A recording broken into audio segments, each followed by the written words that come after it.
کسی دور دراز سرزمین میں ایک خوبصورت اور باوقار سلطنت تھی۔ اس سلطنت کی شان اس کے محل یا خزانے نہیں تھے، بلکہ اس کی سب سے بڑی پہچان اس کی رحم دل شہزادی تھی۔ وہ شہزادی جو انسانوں ہی نہیں، جانوروں کے دکھ درد کو بھی دل سے محسوس کرتی تھی۔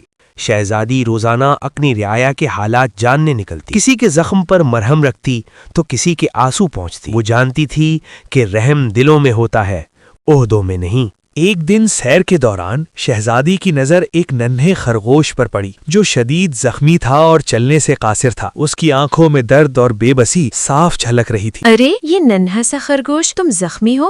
شہزادی نے ذرا سی دیر نہ کی، خرگوش کو نرمی سے اٹھایا اور محل لے آئیں۔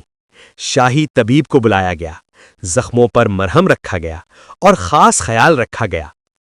چند دنوں میں خرگوش صحت یاب ہو گیا، مگر اس کا دل شہزادی کی محبت میں بن چکا تھا۔ وہ ہر وقت شہزادی کے آس پاس رہتا، اس کے قدموں کے پیچھے پیچھے چلتا۔ شہزادی نے فیصلہ کیا کہ خرگوش اب محل ہی میں رہے گا۔ وہ صرف ایک جانور نہیں رہا تھا، بلکہ محل کا ایک پیارا فرد بن چکا تھا۔